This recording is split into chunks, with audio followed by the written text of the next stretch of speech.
और राम मंदिर गबन मामले में आज कोर्ट में अहम सुनवाई होगी। 3 आरोपियों की कस्टडी रिमांड की मांग हो सकती है, जिसमें अनुकल्प, लवकुश और करुणेश की 1 हफ्ते की कस्टडी मांगी जाएगी। रुपए और ज्वेलरी बरामदगी के लिए कस्टडी चाहती है पुलिस। एंटी करप्शन कोर्ट में आज रिमांड अर्जी पर सुनवाई होगी। वहीं रिमांड मिलने पर आरोपियों के ठिकानों पर ले जाएगी पुलिस। तो देखिए, बड़ी खबर इस पूरे मामले से जुड़ी आपको बता रहे हैं, जहां पर राम मंदिर गबन मामले में आज कोर्ट में अहम सुनवाई होनी है और 3 आरोपियों की कस्टडी रिमांड की मांग होगी। कौन वो 3 आरोपी है? तो देखिए, उसमें अनुकल्प, लवकुश और करुणेश की 1 हफ्ते की कस्टडी मांगी जाएगी। साथ ही रुपए और ज्वेलरी बरामदगी के लिए कस्टडी चाहती है पुलिस। वहीं एंटी करप्शन कोर्ट में आज रिमांड अर्जी पर सुनवाई होगी। रिमांड मिलने पर आरोपियों के ठिकानों पर पुलिस ले जाएगी।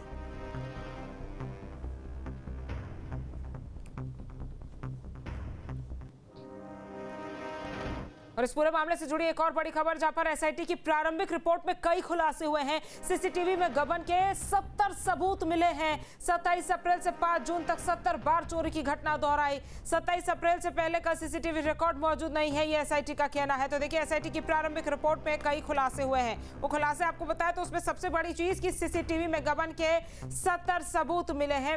राम मंदिर चढ़ावा गबन पर जारी सियासी संग्राम के बीच गबन के मामले में विशेष जांच दल यानी कि एसआईटी की प्रारंभिक रिपोर्ट आ गई है।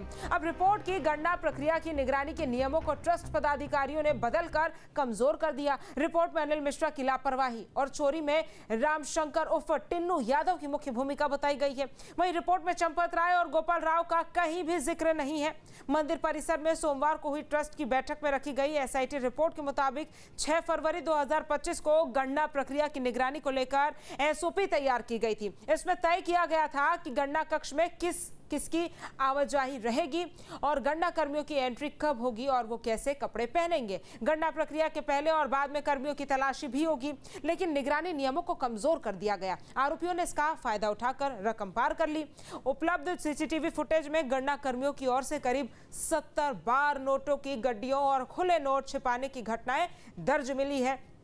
वहीं रिपोर्ट में न केवल चोरी और गबन की घटनाओं की पुष्टि की गई है, बल्कि ट्रस्ट, बैंक, गणना कक्ष की निगरानी व्यवस्था, सुरक्षा प्रबंधन और प्रशासनिक जवाबदेही पर भी गंभीर सवाल उठाए गए हैं। एसआईटी ने स्पष्ट किया है कि यह केवल प्रारंभिक जांच रिपोर्ट है, जबकि विस्तृत जांच अभी जारी है। तो देखिए, चढ़ावा गबन पर एसआईटी की प्रारंभिक रिपोर्ट आई, जिसमें 27 अप्रैल से पहले के सीसीटीवी नहीं मिले, इसका जिक्र है। नोट छिपाने और गबन के 70 सबूत मिले हैं। गणना में तैनात कर्मचारी नोट छिपाते दिखे।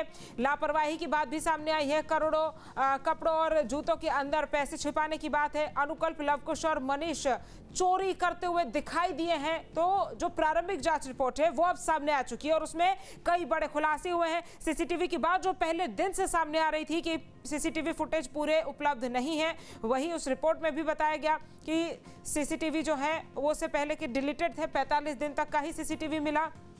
70 बार चोरी करते हुए दिखाई दिए आरोपी। 27 अप्रैल से पहले भी चोरी की आशंका है, क्योंकि देखिए 27 अप्रैल से 5 जून तक का सीसीटीवी था, लेकिन उससे पहले का नहीं था। यही वजह है कि आशंका बनी हुई है। लेकिन जो प्रारंभिक जांच रिपोर्ट आई है उसमें कई बड़े खुलासे हुए हैं। सीसीटीवी से लेकर, चोरी से लेकर, लापरवाही से लेकर और जो वहां पर गणना कर्मी आते हैं उनसे लेकर तमाम बातें जो है वो इस एसआईटी की प्रारंभिक रिपोर्ट में दर्ज की गई है और खुलासे अब हुए हैं। लेकिन अभी ये विस्तृत जांच रिपोर्ट नहीं है, ये प्रारंभिक जांच रिपोर्ट है जो सामने आई है। अभी विस्तृत जांच चल रही है, जिसका इंतजार है 15 जुलाई तक का, क्योंकि 15 जुलाई तक एसआईटी ये जांच करने वाली है। यहाँ पर आपको ये भी बताते चले कि पुलिस और एसआईटी दोनों अलग अलग अपने स्तर पर जांच कर रही है और जो एसआईटी की प्रारंभिक रिपोर्ट गृह सचिव को सौंपी गई थी वो अब सामने आ चुकी है, जिसमें गबन के सबूत मिले हैं।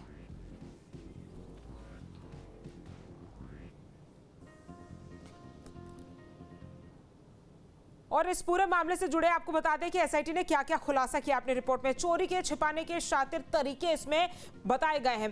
तलाशी व्यवस्था का ठप होना भी इस रिपोर्ट में सामने आया है। साथ ही निजी सामान और मोबाइल पर रोक नहीं रही। वहीं बाथरूम से लावारिस नकदी की बरामदगी हुई है, ये एसआईटी की रिपोर्ट में सामने आया है। आरोपियों से नकदी की बरामदगी हुई है। साथ ही सुरक्षा और निगरानी तंत्र में गंभीर पुष्टि हुई है। नामजद आरोपियों की डिटेल सामने आई है। तो ये पूरी रिपोर्ट में जो खुलासे हुए वो आपको बता रहे हैं। 6 आरोपियों की संदिग्ध भूमिका भी इसमें सामने आई है। 40 दिन में 70 बार धांधली के सबूत एसआईटी ने प्रारंभिक रिपोर्ट में दर्ज करे हैं। चोरी को छुपाने के शातिर तरीके मिले हैं। तो एसआईटी की जो प्रारंभिक जांच रिपोर्ट सामने आई उसमें कई बड़े खुलासे हुए जो अभी हम आपको बता रहे हैं। और अभी तो देखिए ये प्रारंभिक जांच रिपोर्ट है, इंतजार है कंक्लूसिव रिपोर्ट का। जो विस्तृत रिपोर्ट आएगी उसमें सामने आएगा कि किस तरीके से ये पूरी चेन चल रही थी, कहां कहां पर खामियां थी, कैसे चोरी की जाती थी। और साथ ही आपको ये भी बता दें कि 27 अप्रैल से 5 जून तक का सीसीटीवी मौजूद था, लेकिन उससे पहले के सीसीटीवी फुटेज एसआईटी को नहीं मिले। और यही आशंका एसआईटी की तरफ से जताई गई है कि उससे पहले भी चोरी हुई होगी।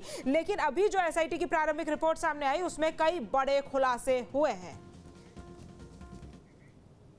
और शंकराचार्य अविमुक्तेश्वरानंद ने राम मंदिर ट्रस्ट को लेकर बड़ा बयान दिया है। उन्होंने कहा कि ट्रस्ट भंग करो, एफआईआर करो या मत करो। साथ ही उन्होंने ब्रजभूषण शरण सिंह की तारीफ करते हुए कहा कि उन्होंने मंदिर के मुद्दे पर अपना पक्ष मजबूती से रखा। शंकराचार्य ने कहा कि राम जन्मभूमि आंदोलन से जुड़े व्यक्ति का इतने पास रहकर भी दर्शन के लिए नहीं जाना इस बात का संकेत है कि उनके मन में लंबे समय से पीड़ा रही है।